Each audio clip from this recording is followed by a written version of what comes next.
Hi teacher, how are you? I hope that's fine. I'm in my room and today me and my group, Ellen, Ednei, Osana, Pedro Oliveira, Rodrigues e Luiz Rodrigues, we're going to talk about pumps. At first, I will answer some questions. For example, what are pumps and what are their use? So the first question that I wanna answer here is what is the pump and what are their use? So a pump is device that move fluids or liquids or gas or something slimy, for example, mud, uh, for mechanical actions, typically converted uh, from electrical energy into hydraulic energy. Pumps can be classified in three major groups uh, according to I don't know to the method they use to move the fluids: direct lift, displacement, and gravity pumps.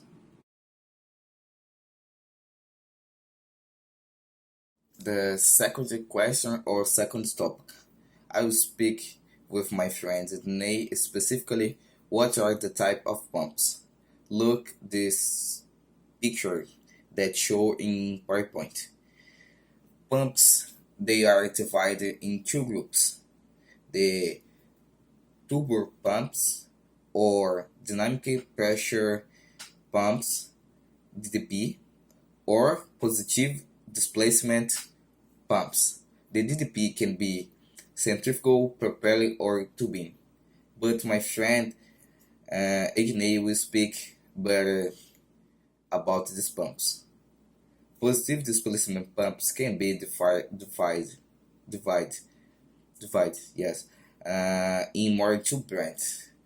They are reciprocating, rotary. Uh, so the reciprocating can be piston or diaphragm. The rotary pumps can be gear, lobe, screw, vane, rotary, plunger. The 30 points or 30 question that must be answer, answered is what is a positive displacement pumps? A positive displacement pumps makes a fluid moves by trapping a fixed amount and forcing volumes into the discharge pipe. Finally, the fourth point or fourth question to be spoke are some advanced about positive displacement pumps because other people will speak about these topics. It's only to don't scratch the surface. Example of reciprocating pumps is piston pump because they can operate over a wide range of pressure. In other words, high pressure operation.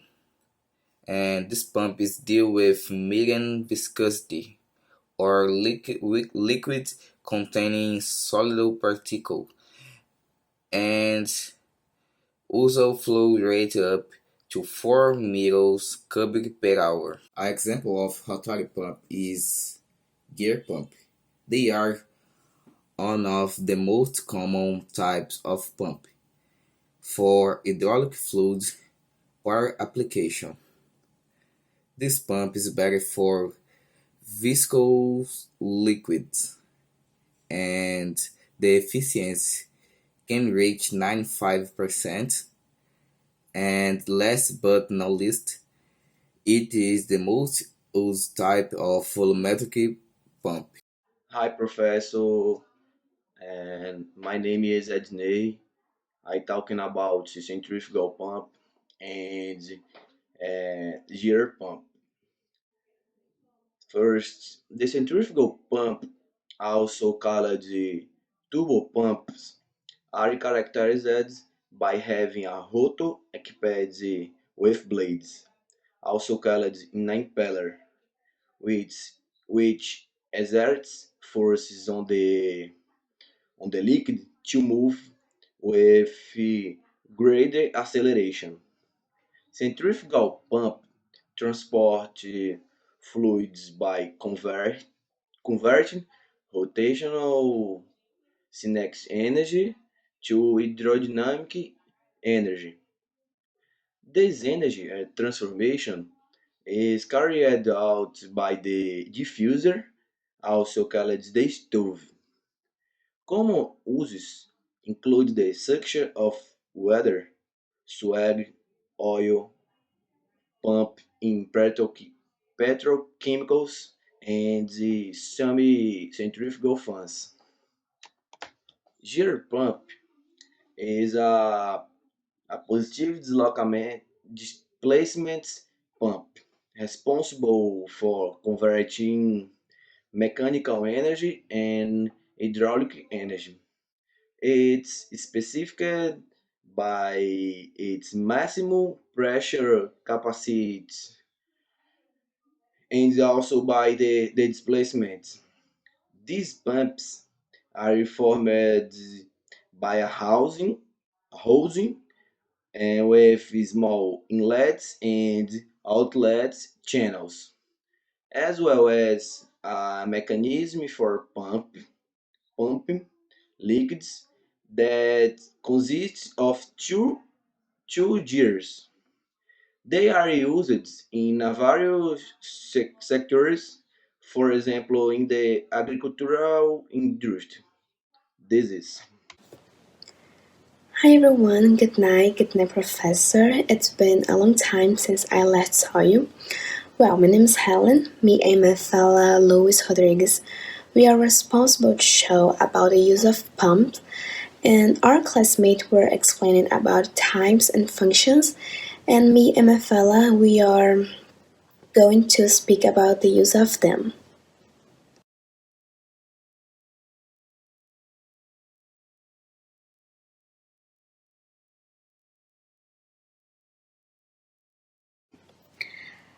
I'm going to speaking about it two types: reciprocating pump and gear pump. About it, reciprocating pump is a class of positive displacement pumps that include piston pump, plunge pump, and diaphragm pump. So these equipments are positive displacement pumps where they displace the fluid particles at high pressures.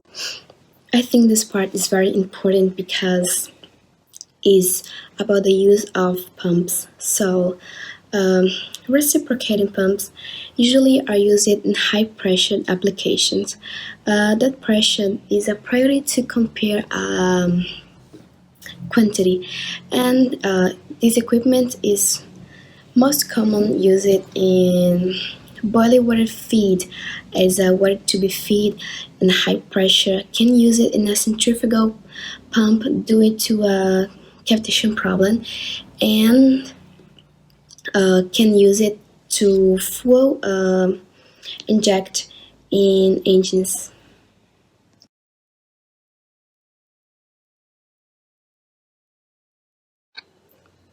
I almost forgot the last one topic about the reciprocating pump. This topic contains four items about mainly used for. So first is oil drilling operations, pneumatic pressure system, light oil pumping, and the last one is feeding small boilers, condensate return. So that's it.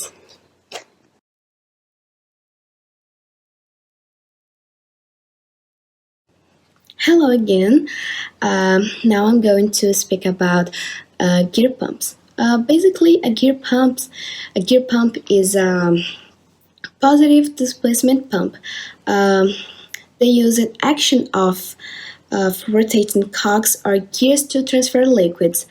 Um, The rotating elements developed a liquid seal with the pump casing and creates a suction to the pump inlet. Basically, the fluid drawn into the pump is enclosed with the cavities of his rotating gears and transferred to the discharge, and that's it. We have two basic designs of gear pump, external and internal.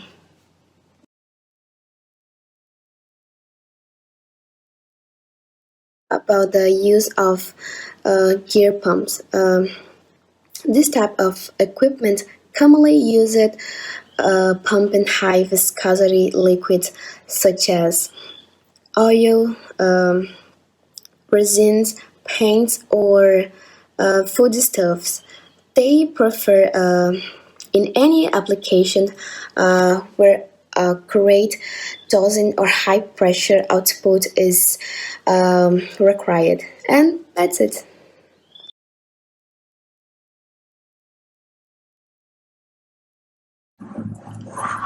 So, hi Professor, how's it going? My name is Luis Rodrigues, and I'm talking about some types of pumps. What is centrifugal pumps? Centrifugal pumps is a mechanical device designed to move a fluid by means of the transfer of rotational energy from one or more driving rollers. Nice. So, how does it work? Centrifugal pumps are used to induce flow or rise a liquid from a low level to a high level. These pumps work on a very simple mechanism. A centrifugal pump converts rotational energy often from a motor to energy in a moving fluid. Also, this equipment is now used for most applications and systems on ship. In the machinery space, it provides a much more reliable service than the steam reciprocating pumps that were still being installed in the 50x auxiliary boilers feed and fuel pumps. Now, I choose two examples of use to speaking about, which is main lubricating oil pumps and exhaust gas boiler water circulation pumps. So, main lubrication oil pumps. They deliver lubrication oil to the main engine in order to minimize friction and wear between moving engine parts. Pumps can rise liquids from a low level to a high level. Now, talking about exhaust gas boiler water circulation pump. The purpose of these pumps is to ensure the continuous flow of water through the exhaust gas boiler. Centrifugal pumps make use of kinetic energy to move the liquid by means of an impeller and a circular pump casing. The impeller produces the liquid velocity and the casing force it to discharge from the pump converting velocity to pressure. The centrifugal pump can be used in some sectors such as oil and energy, waste management, agriculture and manufacturing, pharmaceutical, chemical, and in food industries. So that was centrifugal pumps. Now I will speaking about the positive displacement pumps. Positive displacement pump makes a fluid moving by trapping a fixed amount and forcing that trapped volume into the discharge pipe. So, how does it work? The positive displacement pumps will have two sides, one with an expanded cavity to intake fluid and the other with the decreasing cavity to discharge fluid. When the suction side cavity expands, a fixed volume of fluid will flow from the reservoir to the pump. Now I was speaking about the use of the positive displacement pumps. So, lower initial costs and operation costs are the advantage of positive displacement pumps over the times. These pumps are suitable for high viscosity applications. The system will get a constant flow irrespective of varying pressure. In short, these pumps are used in applications that require precise flow. Positive displacement pump applications include high pressure, washing, spraying, clean, water treatment, oil production, irrigation, fluid transfer and injections, drink dispensers, etc. Other than that, chemical and food industries, sanitary, pharmaceutical, and biotechnology applications utilize the benefits of positive displacement pumps. Hi, Professor. My name is Pedro, and I will talk about the pump's structure. And the first is the centrifugal pump. Here we have a shaft. Here is outlet line and inlet line. Here we have a housing that is fixed here. We have three impeller types that are closed, semi-open, and open impeller.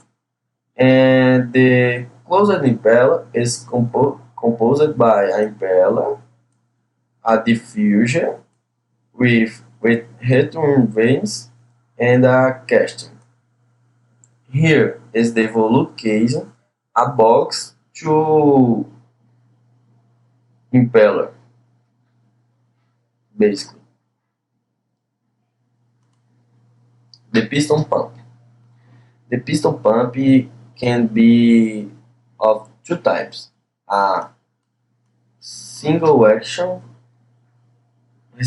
reciprocating pump and a double action reciprocate pump.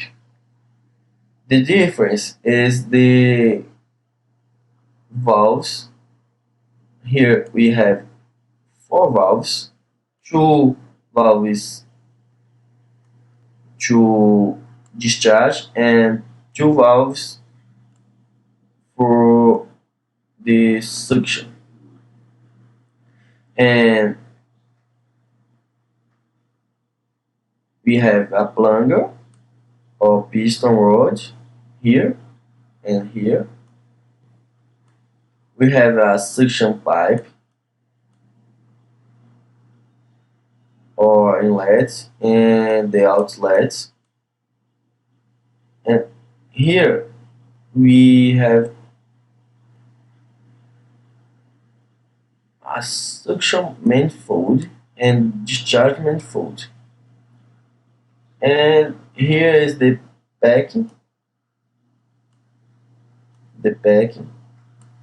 And now is the source plate piston pump. The rotating cause the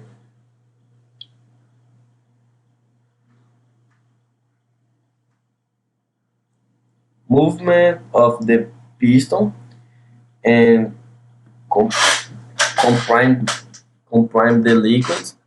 And we have the pump shaft, the swash plate, the sleeper, a piston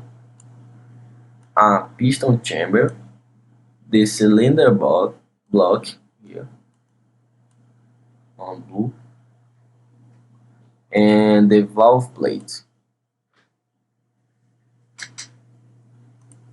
Now I will talk the gear pump. Gear pump will use two gears rotate against each other to provide fluid movement. Two gears. And one gear is driven by a motor connected to shaft.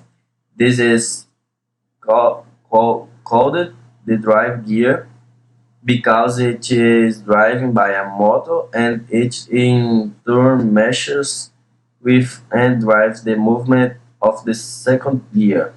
The pump creates a vacuum at inlet port here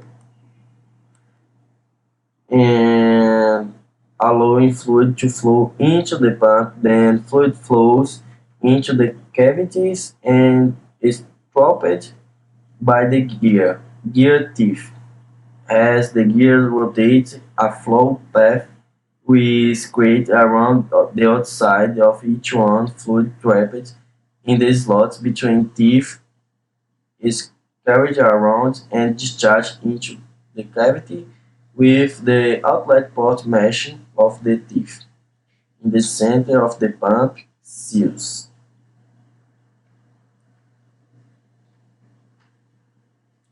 Here. Now,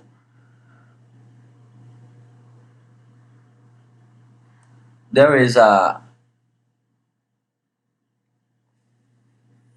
internal gear pump and here is external gear pump.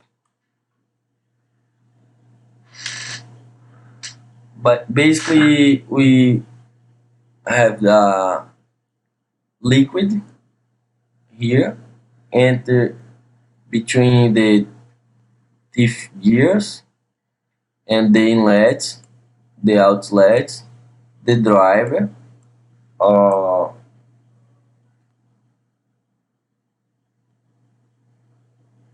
drive gear and the casing and here is a gear pump is exploded. We have rings, we have gaskets and gears and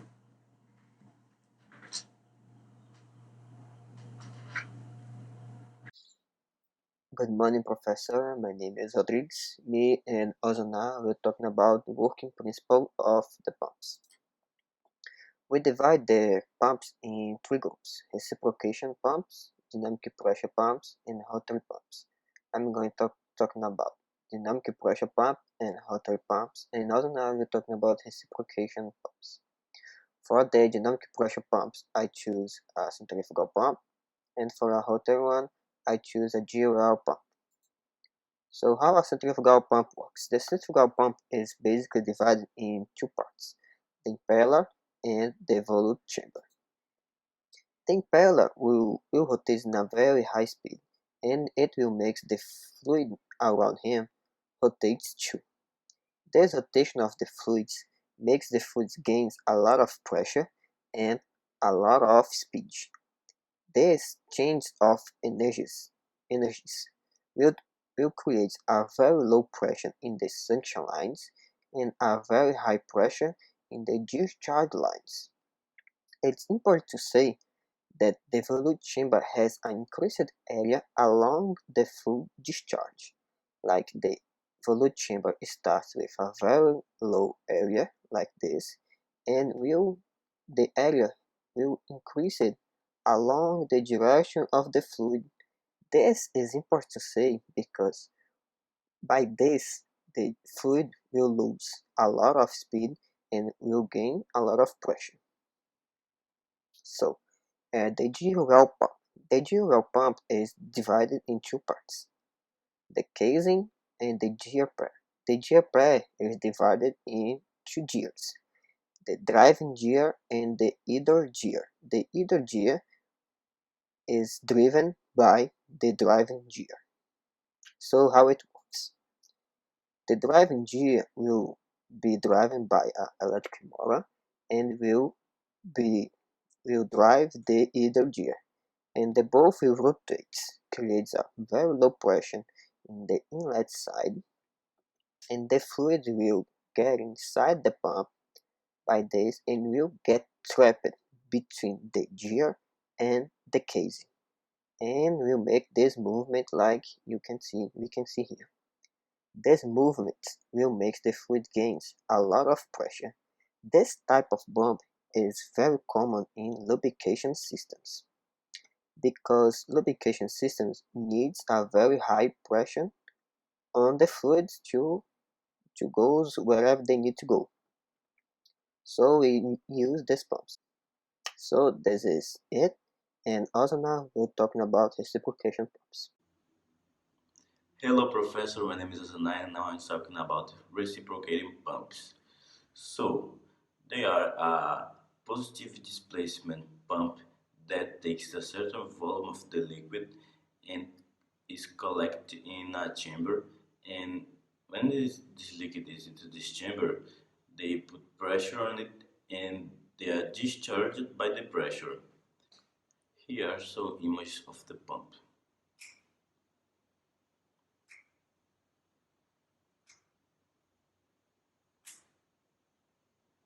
This kind of pump is usually required in situations that need low volume of flow and high pressure, as drilling operation and pressurized systems. So now let's begin the parts of the pump. The first part of the pump is the suction pipe. The suction pipe has the function of delivering water from the reservoir to the pump. Then we have the suction valve.